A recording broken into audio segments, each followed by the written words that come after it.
मैं एक एयरपोर्ट पे गया माननीय चेयरमैन जी, तो मुझे एक आदमी आया, उसने गुलदस्ता दिया, मेरा स्वागत किया, अभिनंदन है आपका। मैंने कहा भैया आप कौन हो, मेरा अभिनंदन क्यों कर रहे? बोले जी हम अडानी जी की तरफ से आपका स्वागत कर रहे। मैंने कहा भैया आप मेरा स्वागत क्यों कर रहे हो?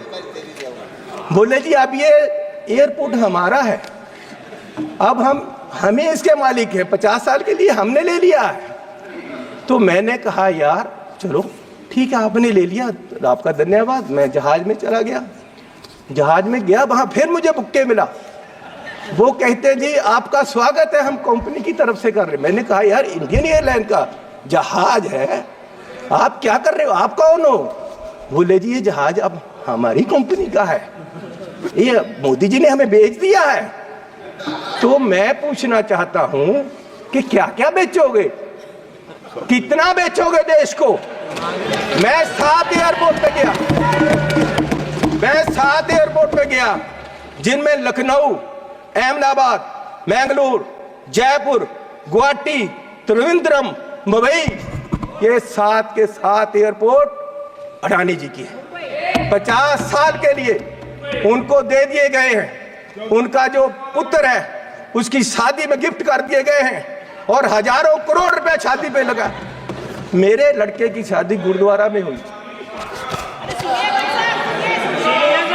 सुनो सुनो सुनो माननीय चेयरमैन जी, मेरे लड़के की शादी गुरुद्वारे में हुई। आज तक पुलिस पूछ रही है कि लंगर में क्या क्या पका था, दाल कितनी लगी थी, और जो लंगर बनाने वाला उसको कितने पैसे दिए गए।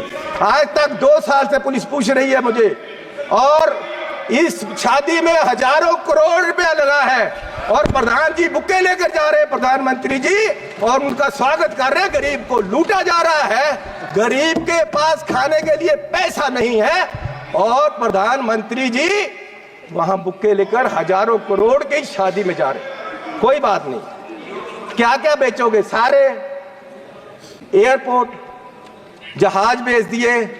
आप देश की संपत्ति के कस्टोडियन हो, मालिक नहीं हो। आप इसको बेचने की गलती मत करो, देश बर्बाद करने की मत करो। आप अपने आप को स्टेट्समैन बोलते हो, आप अपने आप को देश के बहुत बड़े खैर ख्वाह बोलते हो, और देश को बेच रहे हो। गरीब आदमी कहां जाएगा एक दिन? प्रधान सेवक जो हार समझकर पहना था गला अपना सजाने को, वो नाग बनकर बैठे हैं गला काट खाने को। माननीय चेयरमैन जी, ईस्ट इंडिया कंपनी आई, उन्होंने पहले व्यापार पे कब्जा किया, ईस्ट इंडिया कंपनी ने, और व्यापार के माध्यम से देश की सतह पे कब्जा कर लिया। इनमें और अंग्रेजों में कोई फर्क नहीं, सिर्फ कलर का फर्क है।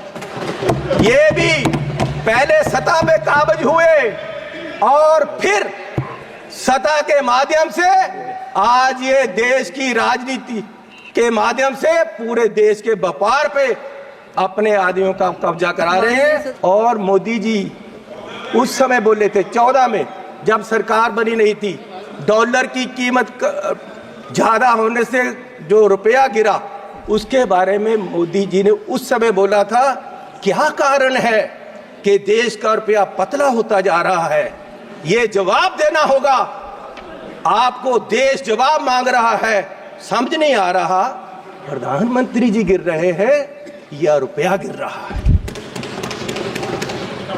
कभी कभी तो लगता है कि रुपए की और सरकार के बीच कंपटीशन चल रहा है, कि सरकार ज्यादा गिर रही है या रुपया ज्यादा गिर रहा है।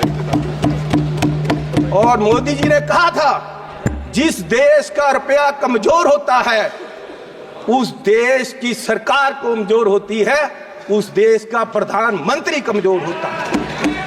मैं आज कहता हूं कि आज देश का रुपया कमजोर हो रहा है, आज देश की इकोनॉमी डूब रही है, क्या देश का रुपया कमजोर हो रहा है, या प्रधानमंत्री जी कमजोर हो गए हैं, या देश की सरकार कमजोर हो रही है?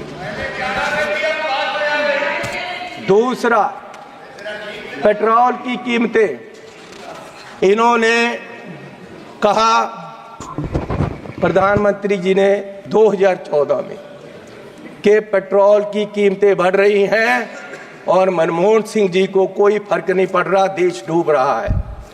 तो पिछले 10 सालों में पेट्रोल की कीमतें 23 रुपये बढ़ गई हैं।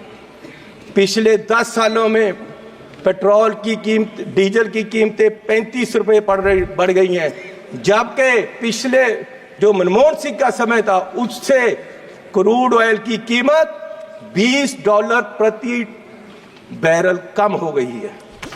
तो मैं पूछना चाहता हूं कि ये पेट्रोल बढ़ रहा है या आपकी कंपनियों की, आपके आमदनियों की आमदन बढ़ रही है? क्या बढ़ा रहे हो? किसको दे रहे हो देश का पैसा? कहां जा रहा है पैसा? गरीब लूटा जा रहा है। माननीय चेयरमैन जी, आप गाड़ी फुल कराने जाओ, 50 लीटर तेल डलवाओ, 2000 रुपया सरकार को चला जाता है। 4 रुपये प्रति किलोमीटर हर व्यक्ति, देश का गरीब, सरकार को देता है चलने का। 1 किलोमीटर चलो 4 रुपये सरकार को गए, और सरकार 14 लाख करोड़ के घाटे में बैठी है, और फिर ये कहते हैं जी बजट में बहुत कुछ मिला।